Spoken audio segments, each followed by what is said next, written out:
On my birthday, my daughter forgot to hang up the phone, and I heard her say, "That old man needs to die soon so I can take over the company." The next day, she sold $7 million worth of company shares without consulting me. The surprise came when she tried to enter the house and the key didn't work. Subscribe to the channel for more stories like this and comment the city you're watching from. 62 years old, and I thought I had everything figured out. My name is Theodore Whitman, and for the past 35 years, I built Whitman Industries from nothing into a multi-million-dollar manufacturing company. I worked 16-hour days, missed family dinners, skipped vacations, all so my children would never want for anything. I thought I was being a good father, providing for their future. I was wrong about everything. It was my birthday, September 15th, and I was sitting in my home office reviewing quarterly reports when my phone rang. Emma, my 34-year-old daughter and vice president of operations, was calling from her office downtown. I smiled as I answered, expecting birthday wishes. "Hi, sweetheart," I said, genuinely happy to hear from her. "Dad, I'm just calling to finalize the Henderson contract details before tomorrow's meeting," she said, her voice businesslike. We talked for about 10 minutes about delivery schedules and pricing negotiations. Standard stuff. Then she said she had to take another call and asked me to hold. What happened next changed everything. She didn't hang up properly. I could hear her talking to someone else in her office, probably thinking our call had ended. At first I was going to hang up myself, but then I heard my name mentioned. "The old man is getting too involved in day-to-day operations again." Emma's voice came through clearly. "He's questioning every decision I make." I froze. The old man? Was she talking about me? "Look, Marcus," she continued, and I realized she was talking to my son, her brother. "We need to speed this up. That old man needs to die soon so I can take over the company completely. I'm tired of pretending to respect his opinions when he's clearly losing his edge." My blood turned to ice. I gripped the phone so hard my knuckles went white. Marcus laughed. "Emma, you can't just say stuff like that out loud. What if someone hears you?" "Please, he's probably napping in his office like he always does after lunch. Besides, look at the numbers. I've been running this company for 2 years while he plays golf and goes to those boring industry dinners. The board knows it. Our clients know it. He's becoming irrelevant." "Still," Marcus said, "maybe we should be more careful about timing. The share transfers need to look natural." "Speaking of which," Emma said, her voice dropping lower, "I'm moving forward with selling those shares tomorrow. $7 million should give us the capital we need for the expansion, and by the time he notices the paperwork, it'll be a done deal." $7 million in shares? She was planning to sell company stock without my knowledge or approval? "Are you sure about this?" Marcus asked. "Dad still owns 60% of the company." "For now," Emma replied with a coldness that made my stomach churn. "But I've been working with Peterson at the law firm. There are ways to demonstrate diminished capacity if needed. A few medical evaluations, some documentation of erratic behavior, and we can petition for conservatorship." I felt like I was going to be sick. My own children were plotting against me, planning to have me declared mentally incompetent so they could steal my life's work. "The beauty of it," Emma continued, "is that he trusts me completely. He signed those power of attorney documents last year when he had his knee surgery, and he never revoked them. Technically, I can make certain financial decisions on his behalf if I can justify them as being in the company's best interest." "What about the board of directors?" Marcus asked. "Please. Half of them owe their positions to me. I've been cultivating those relationships for years while Dad was too busy being the visionary. They'll rubber stamp whatever I recommend, especially if I frame it as protecting the company from an aging CEO who's losing his grip." The conversation continued for a few more minutes, with them discussing which board members they could count on and which ones might be problematic. I listened to every word, my heart breaking more with each sentence. Finally, Emma said, "Shit, I think I left Dad on hold. I better hang up and call him back, pretend there was a connection issue." The line went dead. I sat there in my office, staring at the phone in disbelief. The quarterly reports were still spread across my desk, but I couldn't focus on the numbers anymore. All I could think about was that voice, my daughter's voice, cold and calculating, discussing my death like it was a business transaction. That old man needs to die soon. The words echoed in my head. This was Emma, the little girl I used to read bedtime stories to, the teenager I taught to drive, the young woman whose college tuition I paid without hesitation. The same Emma I'd been grooming to take over the company someday, thinking I was setting her up for success. My phone rang again. Emma's name appeared on the screen.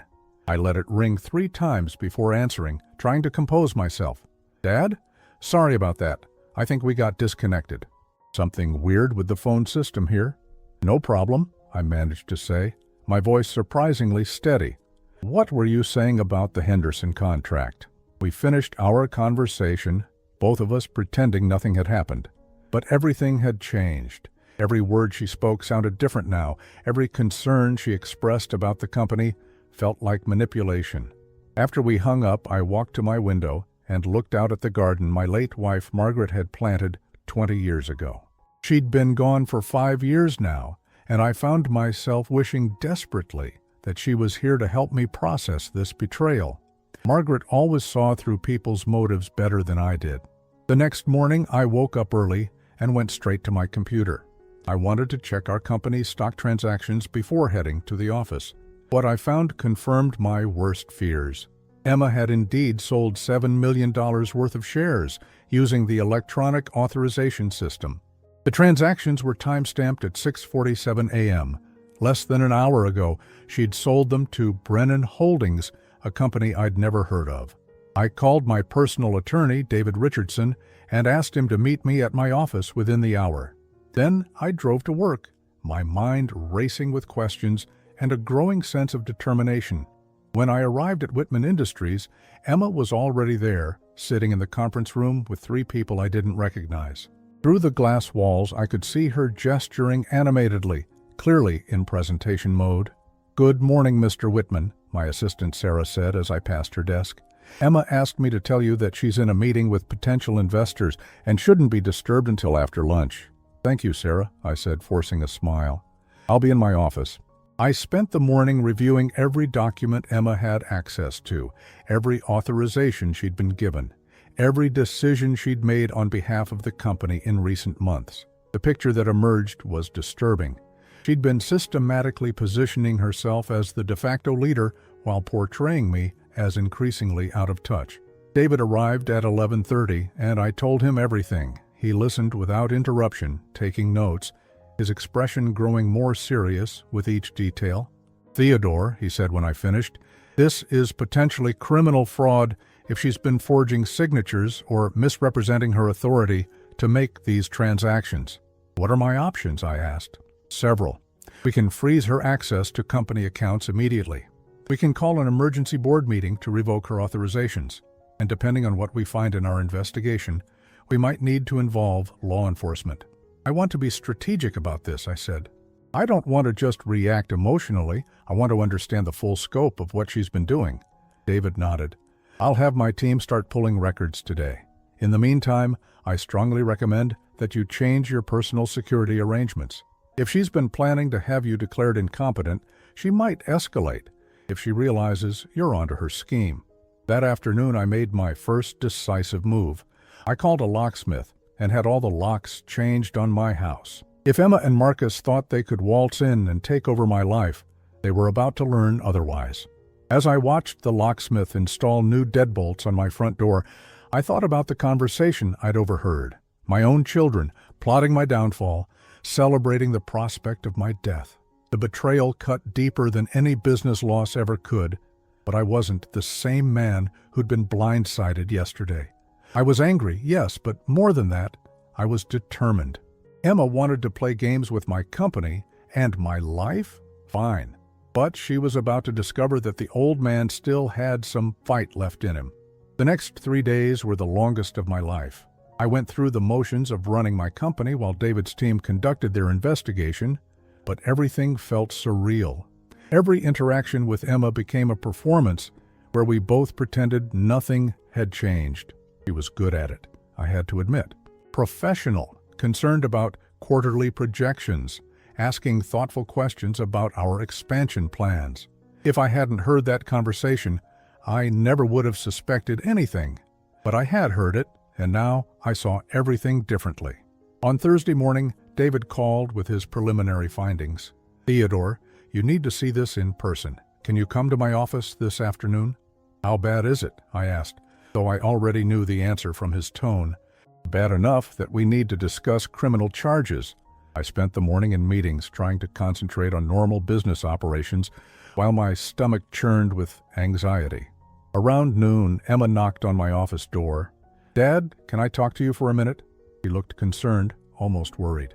"Of course, sweetheart. Come in." She sat down across from my desk, her expression serious. "I wanted to check in with you. You seem distracted lately.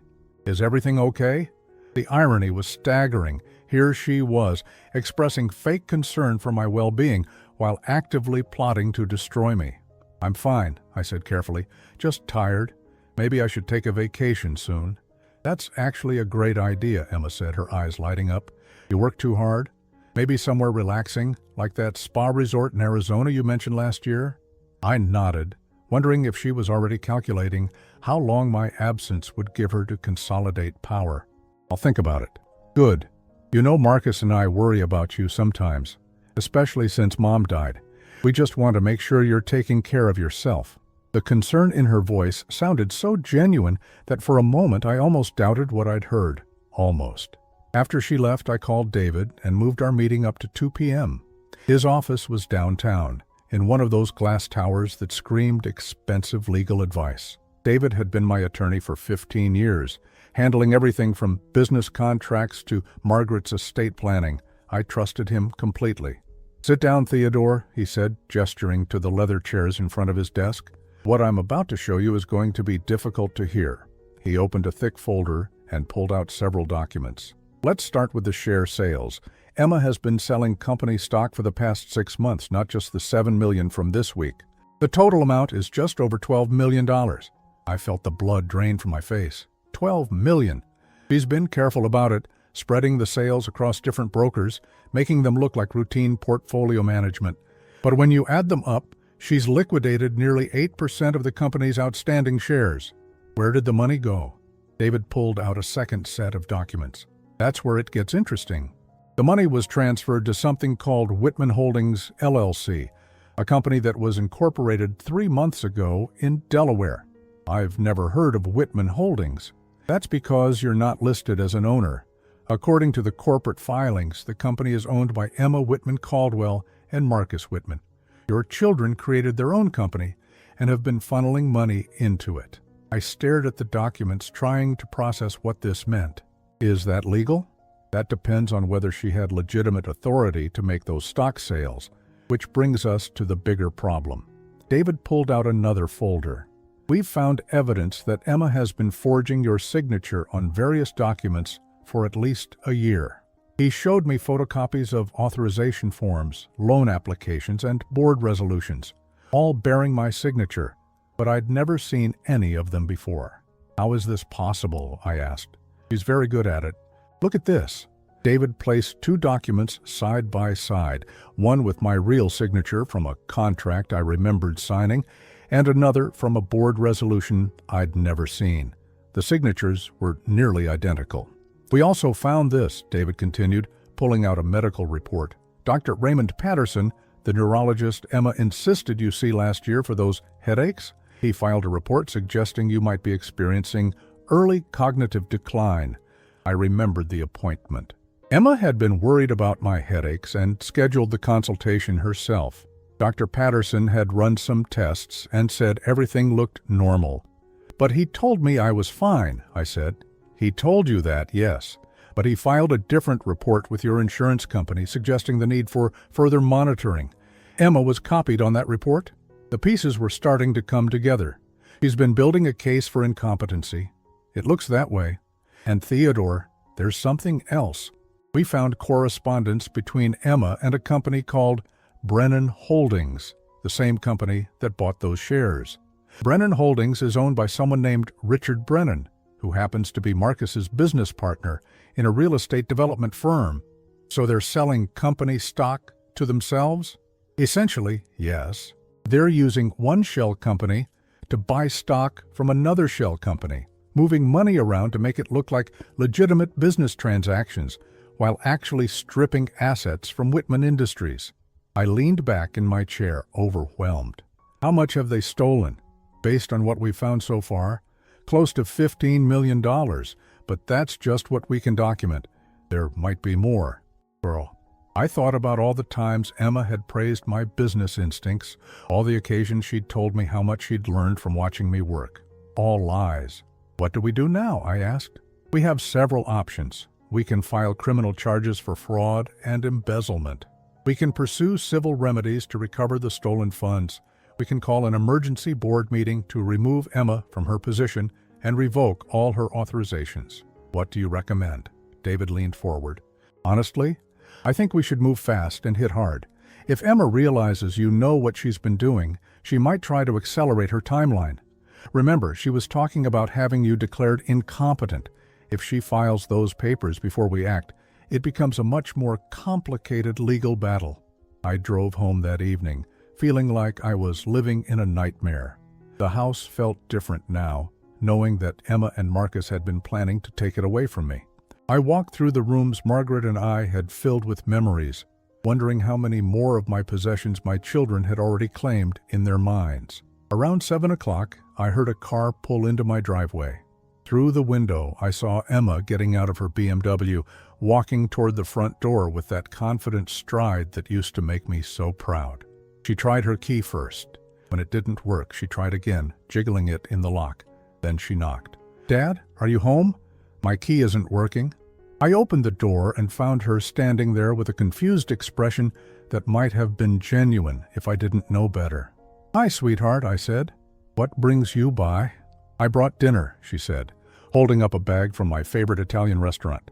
"I thought we could eat together and talk about that vacation we discussed."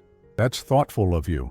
But why were you trying to use your key?" She laughed, but I caught a flicker of something else in her eyes. "Force of habit, I guess. I've had keys to this house since I was 16. "Yes? Well, I had the locks changed yesterday. Security upgrade." "Security upgrade?" Her voice was carefully neutral, but I could see her mind working. "Is everything okay? Did something happen?" "Nothing happened. I just decided it was time for better security. You understand?" We stood there looking at each other for a moment, and I realized this was the moment of truth. She knew that I knew something was wrong, even if she wasn't sure exactly what. "Dad," she said slowly, "you're worrying me. This isn't like you. Changing locks without telling anyone, talking about vacations. Are you feeling all right?" And there it was, the setup. The concerned daughter worried about her father's mental state, laying the groundwork for what would come next. "I'm feeling perfectly fine," I said. "Better than I have in months, actually, clearer." She studied my face, and I could practically see her calculating her next move. "Well," she said finally, "maybe we should reschedule dinner. You seem tired." "Maybe we should."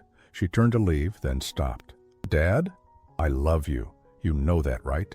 Whatever's going on, we can work through it as a family." "Of course," I said. "Family is everything." After she drove away, I sat in my living room and called David. "She knows something's changed," I told him. "She tried to use her old key, and when I mentioned the security upgrade, I could see her trying to figure out what I suspected." "All right," David said. "Tomorrow morning, we call that emergency board meeting. And Theodore, don't be alone with her until this is resolved. If she's desperate, there's no telling what she might do." That night, I barely slept. I kept thinking about the little girl who used to climb into my lap when she was scared, the teenager who called me her hero, the young woman who said she wanted to follow in my footsteps. When had she stopped being my daughter and become my enemy? And more importantly, how had I been so blind to it for so long? The emergency board meeting was scheduled for Friday at 10 a.m. I arrived early, wanting to gauge the mood of the directors before Emma got there. What I discovered made my stomach turn. "Theodore," called out Robert Chen, our longest-serving board member, "Emma told us you wanted to discuss some changes to company leadership. She's really stepped up these past few months, hasn't she?" I forced a smile. "Has she now?" "Oh, yes," chimed in Patricia Wells, the director Emma had recommended we add last year. "She's been keeping us informed about your, well, Your desire to step back from day-to-day operations. Very mature of you to recognize when it's time to delegate more. My desire to step back? I'd never expressed any such thing. It's wonderful that you're finally considering retirement, added James Morrison, another director. Emma showed us the preliminary transition plan last week. Very thorough. Did she? I asked, my voice carefully neutral. As more directors arrived, the picture became clearer. Emma had been conducting separate meetings with board members for weeks, painting a narrative where I was voluntarily stepping aside due to my age and health concerns. She'd positioned herself as the reluctant but responsible successor, only accepting greater responsibility out of dedication to the company's future. It was masterful manipulation. Emma arrived exactly at 10 a.m., dressed in a sharp navy suit that projected confidence and authority. She greeted each board member warmly, asking about their families, their other business interests. She'd clearly cultivated these relationships carefully. "Good morning, Dad," she said, kissing my cheek. To anyone watching, we looked like a loving father and daughter, working together for the company's benefit. "Good morning, Emma. Shall we begin?" I called the meeting to order and looked around the conference table. 8 directors plus Emma and myself. 3 of them owed their board positions to Emma's recommendations. 2 others had been receiving consulting fees from Whitman Holdings, Emma's shell company, though they probably didn't realize the connection. "I've called this meeting," I began, "because I've discovered some concerning financial irregularities that require immediate attention." Emma's expression didn't change, but I caught the slight tightening around her eyes. Over the past 6 months, approximately $12 million in company stock has been sold without proper board authorization. The proceeds have been transferred to external entities with unclear ownership structures. Robert Chin frowned. "Theodore, I thought we discussed this. Emma explained that you'd authorize those sales as part of the capital restructuring plan."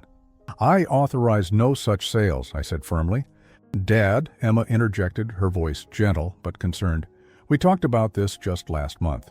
You signed the authorization yourself, don't you remember?" She reached into her briefcase and pulled out a document bearing what looked like my signature. Several board members leaned forward to examine it. "This is my signature," Emma continued, "but look at the date. This conversation happened right after you'd been to see Dr. Patterson about those headaches. You seemed confused that day, and I was worried about you pushing yourself too hard." I stared at the document. The signature was perfect because it was mine, but I'd never seen this document before in my life.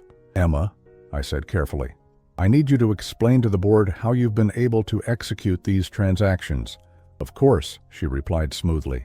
"I've been using the power of attorney documents you signed last year when you had your knee surgery. You told me to handle any urgent business matters while you were recovering. Those documents were for temporary use during my medical leave. But you never revoked them, Dad. And given your recent health concerns..." She let the sentence hang in the air. Patricia Wells cleared her throat. "Theodore, are you suggesting that Emma has been acting without authority? Because that's a serious accusation." "I'm suggesting that someone needs to explain where $12 million went," I said. Emma opened another folder. "The money is perfectly accounted for. It's been invested in the Brennan Holdings project, the new manufacturing facility we discussed, the one that will double our production capacity." She distributed copies of what appeared to be a comprehensive business plan, professional charts, projected returns, detailed financial models. It looked legitimate, except for one problem. "When exactly did we discuss this Brennan Holdings project?" I asked. 3 weeks ago in your office. Don't you remember? You were very excited about the expansion potential." The board members were looking between us now, clearly uncomfortable. They were watching a father and daughter contradict each other, and they weren't sure who to believe. "Emma," I said, pulling out my phone, "I'd like you to call Brennan Holdings right now and have them confirm the details of this investment." For the first time, she hesitated. "I don't think we need to bother them during a board meeting. Humor me." She dialed a number and put it on speaker. A professional-sounding voice answered, "Brennan Holdings, this is Richard." "Richard, it's Emma Whitman. I have my father and our board of directors here, and they'd like confirmation of our investment partnership." "Of course. The $12 million facility development project is proceeding exactly as planned. We expect to break ground next month. Emma looked triumphant, but I wasn't finished. Richard, I said, this is Theodore Whitman. Could you please state your full name and your relationship to Marcus Whitman? Silence. Then, I'm sorry, could you repeat the question? Your full name, please. Richard Brennan. And your relationship to my son Marcus. Another pause. I'm not sure I understand what you're asking. It's a simple question. Do you know Marcus Whitman? Emma was shaking her head frantically at the phone, but Richard couldn't see her. Look, I think there might be some confusion here. Maybe we should discuss this privately. No confusion at all, I said. David Richardson, my attorney, has documentation showing that you and Marcus Whitman are business partners in several real estate ventures.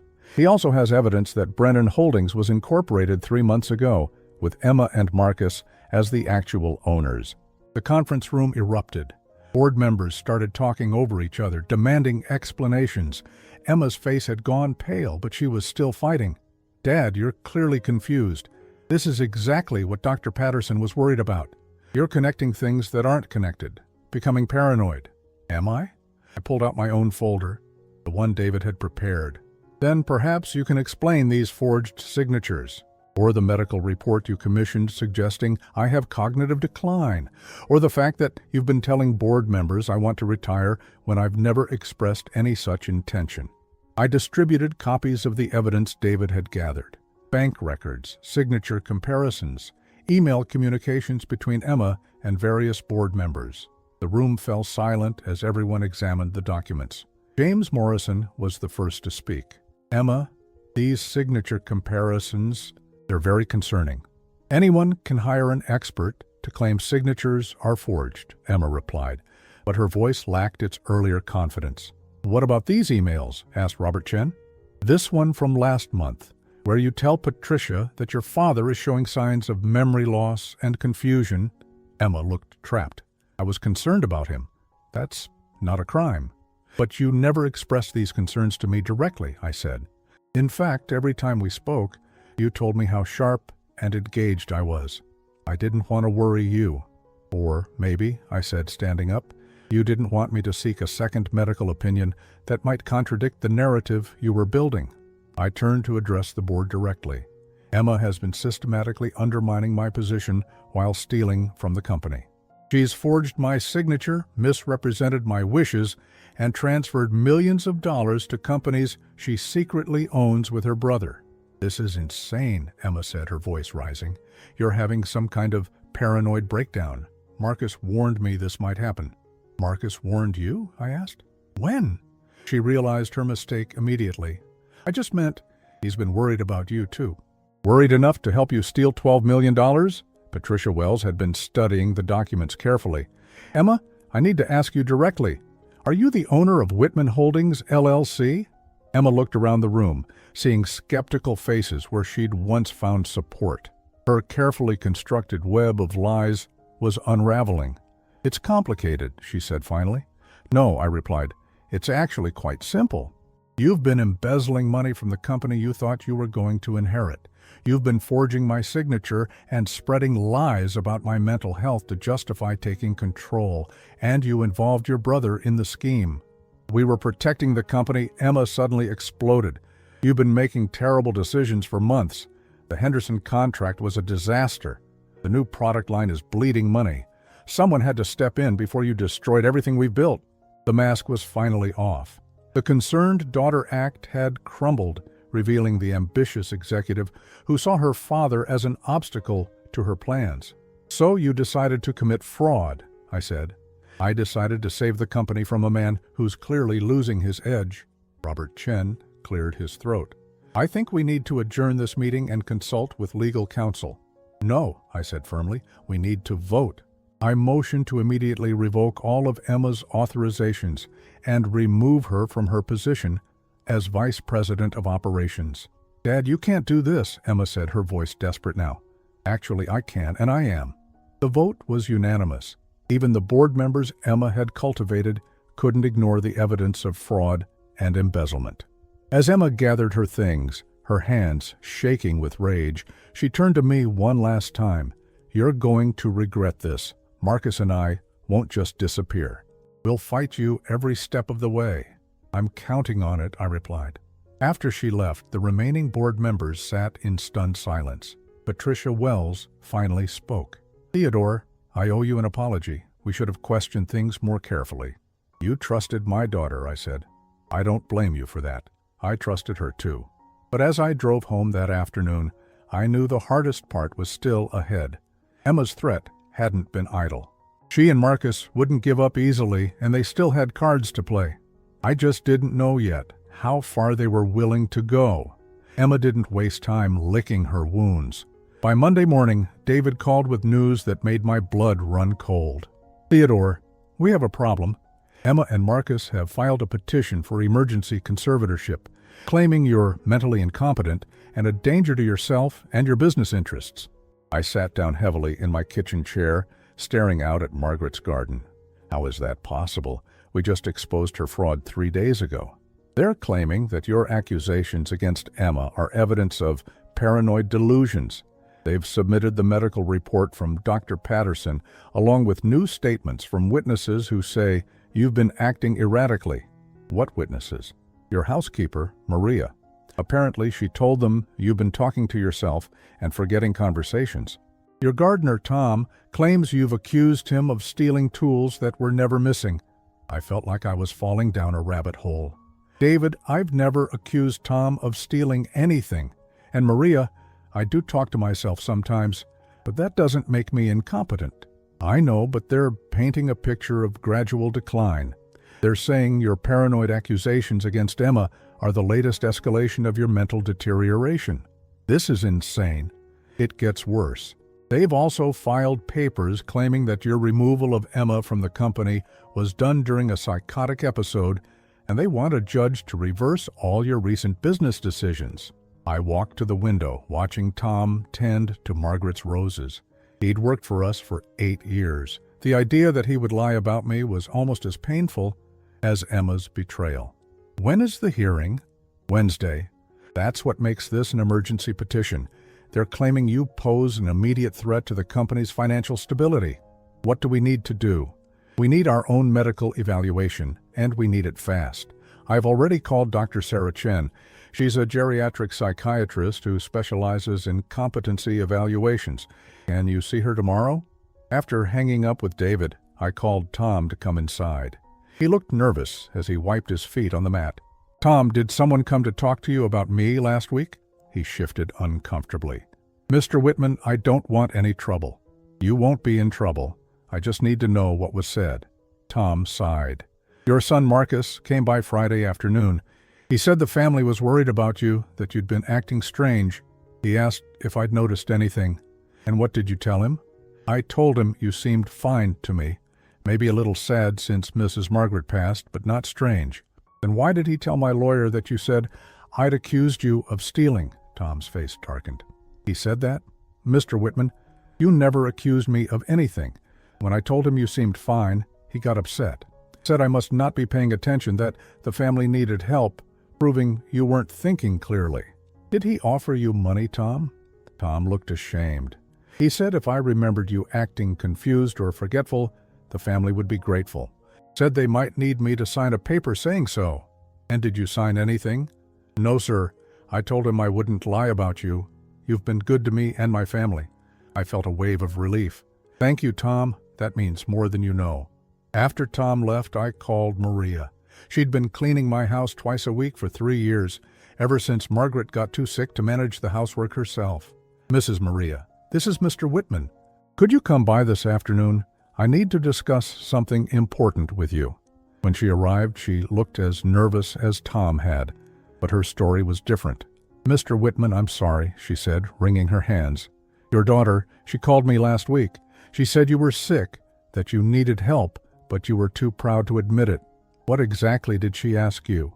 "She asked if I'd noticed you forgetting things or talking to people who weren't there. I told her sometimes I hear you talking when I'm cleaning, but that's normal. People talk to themselves." "And then what happened?" Maria's eyes filled with tears. "She said, if I cared about you, I would help the family get you the medical care you need. She said I could help by telling a doctor about the things I'd noticed. Did you tell a doctor anything? Yesterday, a man came to my house. He said he was a doctor helping your family. He asked me questions about your behavior, and I answered honestly. But Mr. Whitman, I think maybe I said the wrong things. What did you tell him? I told him that sometimes you talk to Mrs. Margaret's picture, and sometimes you seem sad and confused.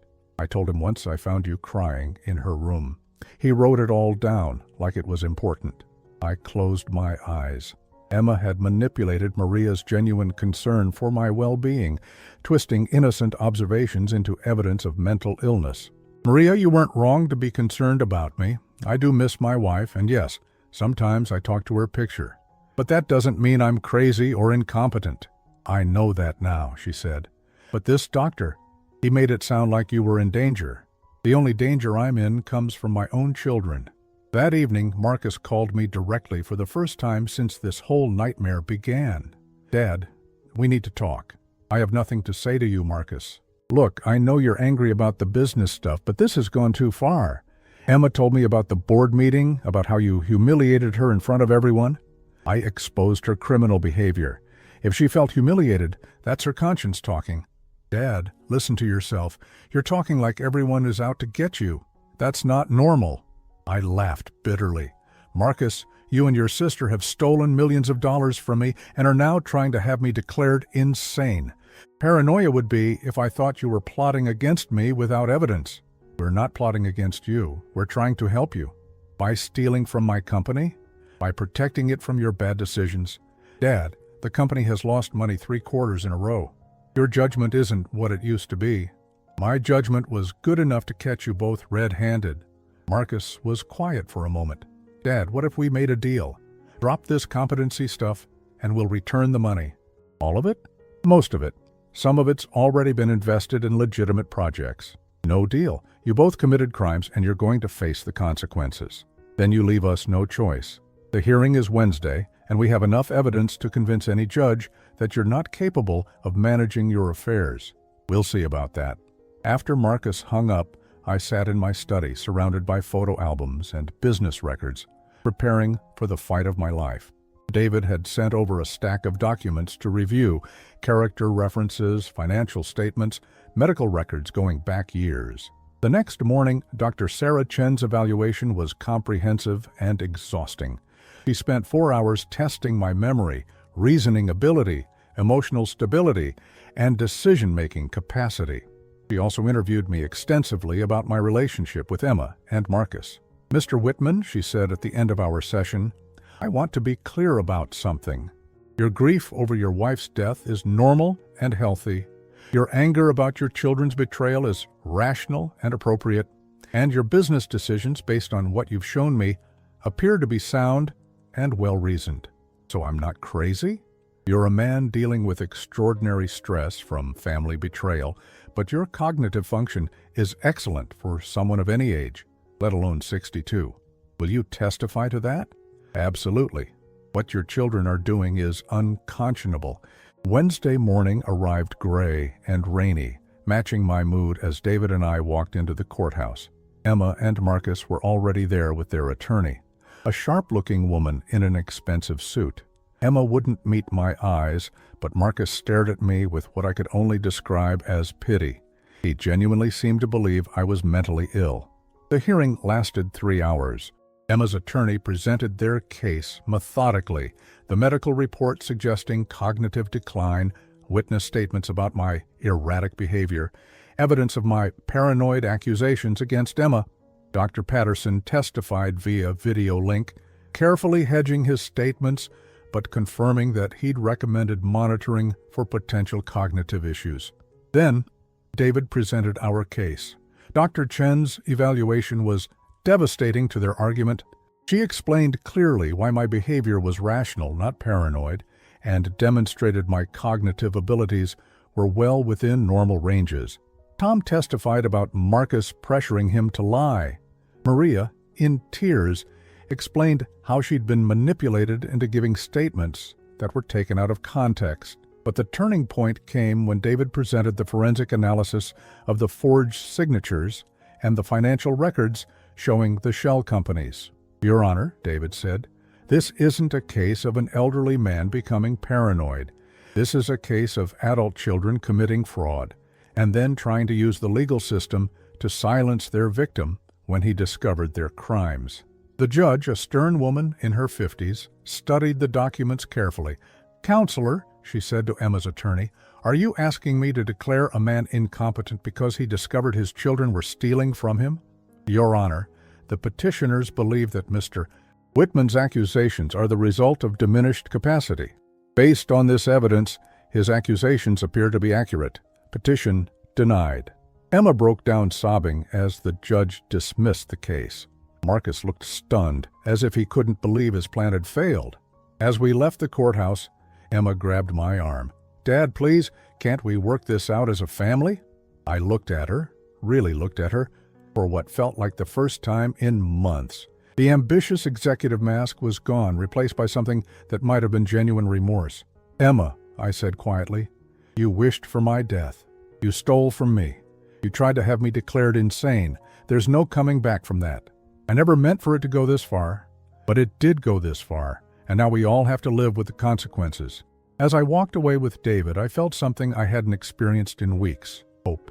The legal battle was over, but I knew the real work was just beginning. The weeks following the court hearing brought a strange mixture of relief and devastation. I had won the legal battle, but the cost was becoming clear.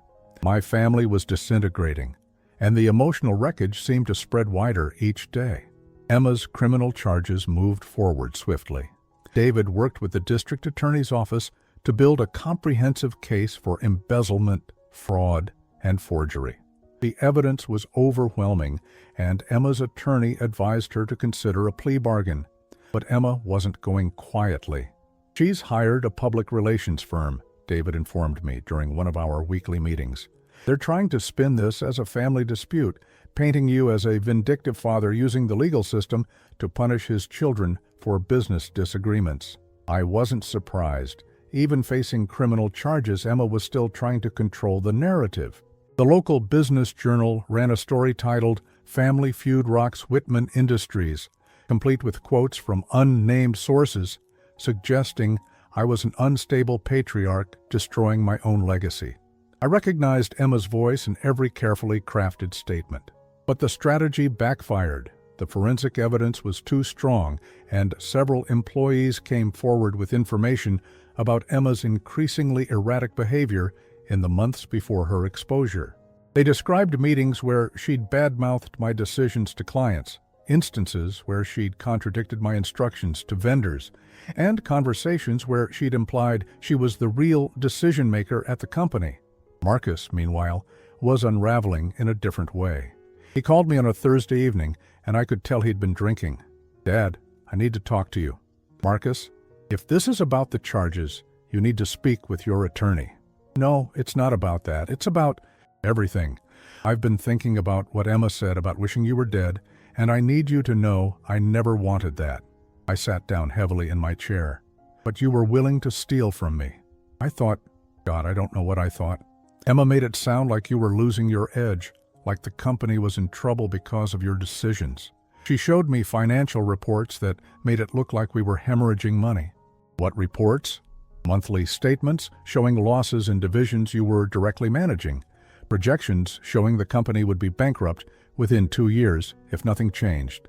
I felt a chill. Marcus, those reports were fabricated. The company has been profitable for 18 consecutive quarters. Silence on the other end of the line. What do you mean, fabricated? Emma created false financial documents to convince you that I was destroying the business. She manipulated you just like she manipulated the board members, just like she manipulated Maria and tried to manipulate Tom. That's not, she wouldn't, but his voice trailed off, and I could hear the doubt creeping in. Marcus, when did Emma first approach you about the shell companies? Last year after Mom died. She said you were making emotional decisions. That grief was affecting your judgment. She showed me contracts you'd supposedly signed that would have cost us millions. Contracts I never signed. Jesus. The word came out as a whisper. She said she was protecting you, protecting all of us. She said if the company failed, it would kill you. For the first time since this nightmare began, I felt sorry for Marcus. He'd been played just as thoroughly as everyone else. But unlike the board members or employees, he was my son. Emma had used his love for me against both of us. Marcus, I need you to understand something. Your sister is a very intelligent woman who has been planning this for a long time. She didn't just wake up one day and decide to steal from the company. This was calculated, methodical manipulation designed to position herself as my successor while eliminating any obstacles to her control, including you, including me. A few days later, Marcus came to see me in person. He looked terrible, unshaven, hollow-eyed, like he hadn't slept in weeks. He sat across from me in my living room, the same room where Emma had tried to use her key just a month earlier, and told me everything. Emma had been working on him for over a year, gradually feeding him information designed to make him question my competence. Fake financial reports, invented stories about my behavior, carefully edited recordings of phone conversations that made me sound confused or indecisive. You recorded your conversations? I asked. She said it was for documentation purposes, in case you later denied making certain decisions. But Dad, listening to her play those recordings back, she'd edit out context, splice together sentences from different conversations. She made you sound like you were losing your mind. And you believed her. Marcus nodded, shame evident in every line of his face. I wanted to believe her, because the alternative was admitting that my sister was lying to me about our father. It was easier to think you were having problems than to face the truth about Emma. What truth? That she's been planning to take over the company since she started working there. That she saw you as an obstacle, not a father. That she's capable of... He stopped, unable to finish the sentence. Capable of wishing I was dead? Yeah. We sat in silence for a long time. Finally, Marcus spoke again. Dad, I know I can't undo what I did. I know saying sorry doesn't give you back the money we stole or repair the trust I broke, but I need you to know that I never wanted to hurt you. I believe you, I said, and I meant it. But Marcus, belief doesn't change consequences. You're still facing criminal charges. Your decisions still caused real damage. I know. My lawyer says I'll probably get probation and community service if I cooperate fully with the prosecution. Emma, she's looking at actual prison time. The idea of my daughter in prison should have horrified me, but I felt oddly detached from it. The Emma I'd raised wouldn't have done what she did. This Emma, the one who could forge my signature and wish for my death, was a stranger to me. Are you going to testify against her? I asked. Marcus nodded. She destroyed our family, Dad. I won't let her destroy you, too. The trial was set for 6 months later, but Emma never made it that far.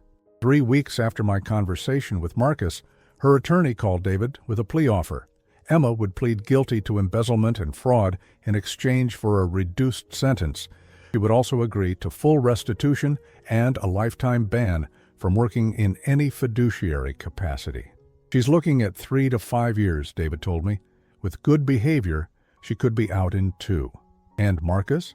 Probation, restitution, and 500 hours of community service. The prosecutor believes he was genuinely manipulated by Emma.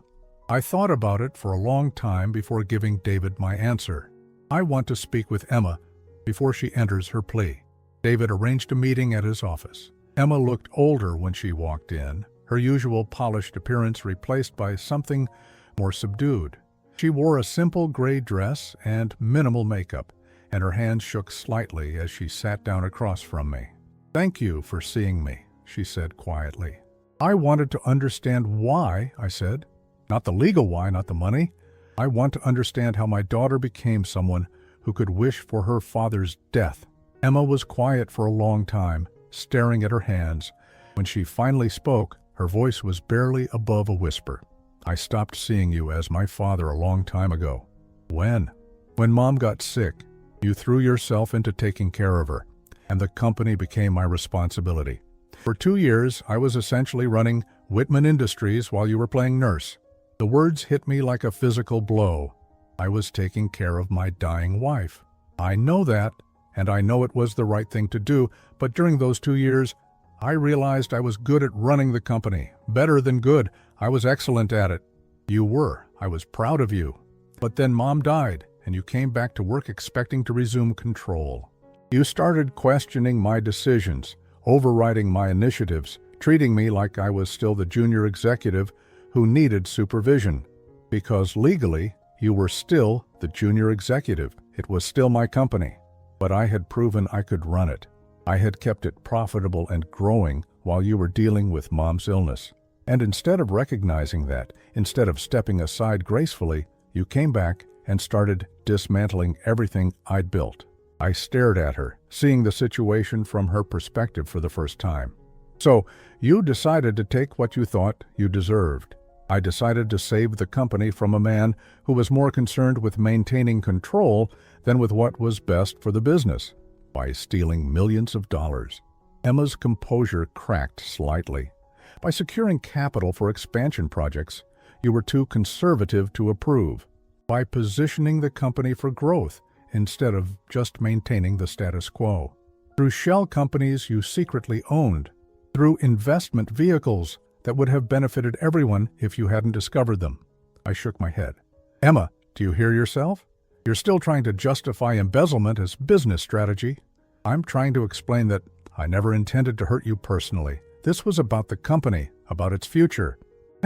And wishing I was dead? How does that fit into your business strategy? For the first time, Emma looked genuinely ashamed. I was frustrated. I said something horrible in a moment of anger, but I didn't mean it. You meant it enough to follow through with stealing $7 million the next day. Emma didn't respond to that. We sat in silence for several minutes before she spoke again. What happens now? Now you serve your sentence and try to rebuild your life. Will you ever forgive me? I thought about the question seriously. Could I forgive the daughter who had betrayed me so completely? Could I separate the child I'd raised from the woman who had wished for my death? I don't know, I said finally. I honestly don't know. Emma entered her plea the following week.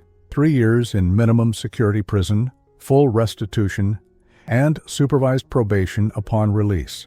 Marcus received his probation and community service.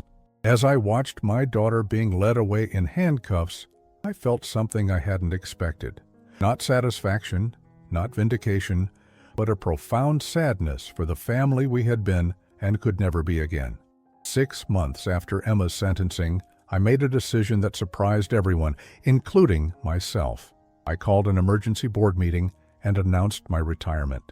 Theodore, Robert Chen said, clearly stunned, "Are you sure about this? The company is stronger than it's been in years. We've recovered from the financial losses, and our Q3 projections are excellent." "I'm sure," I said, looking around the conference table, at faces that had become familiar over the past decade. "I'm 63 years old, and I've spent most of my adult life building this company. It's time for someone else to take it forward." Patricia Wells leaned forward. But who? With Emma gone and Marcus, well, who did you have in mind as your successor? "I'm recommending that we promote Jennifer Martinez to CEO. She's been our CFO for 8 years. She has an MBA from Wharton, and most importantly, she has integrity." Jennifer, who was sitting at the far end of the table, looked shocked.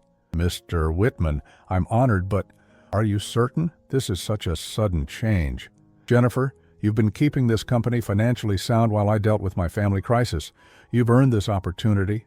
The transition took 3 months. I spent that time training Jennifer, introducing her to key clients, and ensuring she understood every aspect of the business. She was brilliant, asked thoughtful questions I hadn't considered, and brought fresh perspectives to challenges I'd been approaching the same way for years. "You know," she said one afternoon, as we reviewed supplier contracts, "Emma wasn't entirely wrong about the company being too conservative.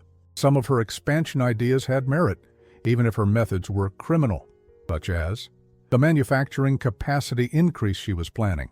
Our current facilities are running at 92% capacity. If we get the Henderson contract renewal and the 2 new accounts we're bidding on, we'll need additional production capability within 18 months. I smiled. "Then you should start planning for that expansion. It's your company now." It feels strange thinking of it that way. It felt strange for me too in the beginning, but Jennifer, you're not taking over a company that's been damaged. You're taking over one that's learned from its mistakes and emerged stronger. On my last day at Whitman Industries, the employees threw me a small farewell party. People I'd worked with for decades shared stories about projects we'd completed together, challenges we'd overcome, successes we'd celebrated. It was bittersweet, but also liberating. Sarah, my assistant, presented me with a photo album filled with pictures from company events over the years. As I flipped through the pages, I saw my life in reverse. Recent holiday parties where Emma stood beside me, looking professional and confident. Older pictures where she looked genuinely happy. Ancient photos from her first day at the company, when she was 25 and excited to learn the business. Had there been signs even then? Looking back, I could see moments where her ambition had an edge to it, where her questions about company ownership and succession planning seemed more pointed than casual curiosity. But I'd attributed those to normal career development, to a daughter eager to follow in her father's footsteps. Maybe I'd been naive. Or maybe Emma had simply changed over time, her initial enthusiasm gradually corrupted by proximity to power and money. I cleaned out my office that evening, boxing up 35 years of accumulated documents, awards, and mementos. As I was packing the last items, I found a letter Margaret had written me during her final weeks. I'd forgotten it was there, tucked into a desk drawer behind some old files. "My dearest Theodore," it began in her careful handwriting, "I know these have been difficult months for both of us, but I need you to know how proud I am of the man you've become and the father you've been. Emma and Marcus are lucky to have you, even if they don't always appreciate it. When I'm gone, please don't let guilt or regret overshadow the joy you've brought to my life and to theirs. You have so much more to give to this world. Don't stop living just because I had to." I sat at my empty desk and cried, not just for Margaret, though I missed her desperately. I cried for the family we'd thought we were building, for the children I'd thought I was raising, for the future I'd imagined we'd share. But I also cried with relief. I was free from expectations that had been crushing me, free from relationships that had become toxic, free to discover who Theodore Whitman was when he wasn't trying to be the perfect father or the dedicated CEO. 2 weeks later, I sold the house. It was too big for one person, too full of memories, both good and painful. I donated most of the furniture to charity, kept only the pieces that held special meaning, and moved into a 2-bedroom condo downtown. The space was modern, bright, and completely mine. Tom helped me pack Margaret's garden. We carefully transplanted her favorite roses to large planters that would fit on my new balcony. Some plants wouldn't survive the move, but others would adapt and thrive in their new environment. "Kind of like starting over, isn't it, Mr. Whitman?" Tom said as we loaded the last planter into his truck. "Kind of like that, yes." I kept Tom on as my gardener, paying him to maintain the balcony garden and help with a community garden project I'd gotten involved with. Maria continued to clean for me twice a week, though there was much less to clean in the smaller space. The restitution money from Emma and Marcus had been returned to the company accounts, but I'd been well compensated for my shares when I retired. I had more money than I could reasonably spend in my remaining years, and I began to think seriously about what to do with it. I started small. Anonymous donations to the local food bank, scholarship funds at the community college, grants to help small businesses get started. Then I got more creative. I established the Margaret Whitman Foundation, focused on supporting programs for elderly caregivers and their families. I had learned during Margaret's illness how isolating and exhausting it could be to care for a dying spouse, and I wanted to help other families navigate that journey with more support than we'd had. The Foundation's first major project was a day program that provided respite care for families dealing with terminal illness. Trained volunteers would spend time with patients, allowing caregivers to work, run errands, or simply rest. It was something I wished had existed during Margaret's final months. Working with the foundation introduced me to people I never would have met otherwise. Social workers, nurses, volunteers. Families dealing with unimaginable challenges, their problems were real and immediate, not abstract corporate strategies or family power struggles. I met Helen Rodriguez at a foundation event 6 months after my retirement. She was 71, a retired teacher whose husband had Alzheimer's. She'd been caring for him alone for 3 years, and the isolation was overwhelming her. "I love him," she told me over coffee after a support group meeting, "but some days I feel like I'm disappearing, like I'm becoming nothing more than his caregiver. And the woman I used to be is just gone." I understood that feeling, for different reasons, but I understood it. Helen and I began meeting regularly, sometimes with her husband Luis, when he was having good days, sometimes just the two of us, when she needed to talk to another adult who didn't require constant care. "You know what I miss most?" she asked me one afternoon as we walked through the botanical gardens. "I miss having conversations about things that matter to me. Luis can't follow complex topics anymore, and my children call to check on him, not to hear about my day or my thoughts." "What did you use to think about?" I asked. "Everything. Books, politics, travel, philosophy. I had opinions about things. I had interests beyond medical appointments and medication schedules. We started a book club, just the two of us at first, then we invited other caregivers and retirees we'd met through the foundation. Within 6 months, we had 12 regular members who met weekly to discuss everything from contemporary fiction to biographies to social issues. Helen was brilliant. She had insights into literature that made me see familiar books in completely new ways. She was also funny, kind, and utterly without pretense. She treated me like Theodore the person, not Theodore the former CEO or Theodore the betrayed father. "Do you miss your old life?" she asked me one evening after our book club had finished discussing a novel about family secrets. "Sometimes," I said honestly, "I miss the version of my family that I thought existed. But I don't miss the stress of trying to maintain relationships with people who saw me primarily as a source of money or power." That must have been lonely. It was. I just didn't realize how lonely until it stopped. Helen became my closest friend and eventually something more. We were both too old for dramatic romance, but we weren't too old for companionship, for shared interests, or the simple pleasure of having someone who cared about our well-being. We traveled together, not exotic vacations, but weekend trips to places we'd always wanted to see. Art museums, historical sites, national parks. We took a cooking class together and discovered we both enjoyed preparing meals more when we had someone to cook for. "You know what's strange?" Helen said one evening as we prepared dinner in my kitchen. "I'm happier now than I was 20 years ago, even though my life is smaller in many ways." "How so?" 20 years ago, I was trying to be the perfect teacher, the perfect wife, the perfect mother. I was exhausted from trying to meet everyone else's expectations. Now, I only have to be myself." I knew exactly what she meant. 1 year after Emma's sentencing, Marcus called me. It was the first time we'd spoken since the trial. "Dad, I wanted you to know that I'm getting married." "Congratulations," I said, and I meant it. "Tell me about her." "Her name is Carol. She's a nurse and she has 2 kids from her first marriage. We met when I was doing my community service at the Children's Hospital." "That sounds wonderful, Marcus." "Dad, I know things between us are complicated, but I'd like you to meet her, and I'd like to invite you to the wedding if you're willing to come." I thought about it for a long moment. "Marcus, are you happy?" "Yeah, I am really happy. Carol doesn't care about the company or the money or any of that. She just cares about me." "Then I'd be honored to come to your wedding." The wedding was small, held in Carol's backyard with about 30 guests. Marcus looked genuinely happy in a way I hadn't seen since he was a child.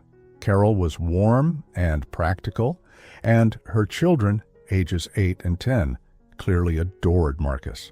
During the reception, Marcus approached me while I was talking with Helen, whom I'd brought as my date. "Dad, I want to apologize again for everything that happened. I know I can't undo it, but I hope someday we can have a real relationship again." "We're having a real relationship right now," I said. "It's different from what we had before, but that doesn't make it less real." Marcus hugged me then, and for the first time in years, It felt genuine, rather than obligatory. As Helen and I drove home that evening, she asked, "How do you feel about seeing Marcus again?" "Cautiously optimistic," I said. "He seems to have learned from his mistakes, and he's found someone who loves him for who he is, not what he can provide." "And Emma?" "Emma is a different story." Emma was released after serving 2 years of her sentence. She called me once, about 6 months after her release, to ask if we could meet. I agreed to have coffee with her, curious to see who she'd become. She looked different. Prison had aged her, but it had also stripped away the artificial polish she had always maintained. She seemed smaller somehow, less intimidating. "I've been thinking about what you asked me," she said, after we'd ordered our drinks, "about when I stopped seeing you as my father. And I think it was when I realized that being your daughter wasn't enough. That no matter how hard I worked or how much I contributed to the company, I would always be Theodore Whitman's daughter first, and Emma Whitman second. Is that such a terrible thing? It was for me. I wanted to be valued for my own achievements, not as an extension of your legacy." I sipped my coffee, considering her words. "Emma, I always valued your achievements. I was proud of your success. But you never seriously considered making me your successor until it was almost too late. You always talked about the company like it was something you might pass down someday, not something I had earned the right to inherit." She wasn't entirely wrong. I had taken my own continued involvement for granted, had assumed I would remain CEO for many more years before transitioning power to the next generation. "You're right," I said. "I should have been more intentional about succession planning. But Emma, that doesn't justify what you did." "I know that now. I'm not trying to justify it. I'm trying to explain how I got so lost that theft and fraud seemed like reasonable solutions to my problems. Do you regret it?" "Every day. Not just because I got caught, but because I destroyed our family. Because I said terrible things about you that I didn't really mean. Because I let my ambition turn me into someone I don't recognize." We talked for another hour. Emma told me about her time in prison, about the therapy she had undergone, about her plans to start over in a different city, with a different career. She would never work in finance again, but she was considering social work or education. "I want to help people instead of using them," she said. "That sounds like a good goal." As we prepared to leave, Emma asked, "Do you think there's any chance we could have a relationship again someday?" "I don't know," I said honestly. "I hope so, but it would have to be built from scratch. The father-daughter relationship we had before is gone." "I understand." We hugged goodbye, and it felt like closure rather than reunion. Now, 2 years later, I wake up each morning in my sunny condo, tend to Margaret's roses on the balcony, and plan my day around things that matter to me. Helen and I are talking about moving in together, combining our households into something that works for both of us. The foundation is thriving, providing services to hundreds of families dealing with terminal illness and caregiving challenges. I serve on the board, but don't try to control every decision. I've learned the value of delegation and trust. Marcus calls me once a month, and we've developed an easy relationship based on mutual respect rather than obligation. His stepdaughter recently won a science fair, and he sent me pictures of her acceptance speech. She's brilliant and confident, everything I hoped my own children would become. Emma sends me a Christmas card each year from Denver, where she works as a victim advocate for elderly abuse cases. The irony isn't lost on either of us. We don't talk regularly, but the cards are signed "Love Emma," and I believe she means it. I think about the conversation I overheard that started this whole journey, Emma wishing I would die so she could take over the company. In a strange way, I'm grateful for that moment of accidental honesty. It forced me to see my life clearly, to recognize relationships that had become toxic, and to make changes I never would have had the courage to make otherwise. I didn't die, as Emma had wished. Instead, I learned to live, really live, for the first time in years. Some people might call it a sad story, a man who lost his family and his company, but I call it a liberation story. I lost the illusion of a family and gained the freedom to build genuine relationships. I lost a company I'd outgrown and gained the opportunity to make a real difference in people's lives. I'm 71 now, and I've never been happier. That's not something I expected to be able to say when this all began, but it's the truth. Sometimes the best revenge is simply living well.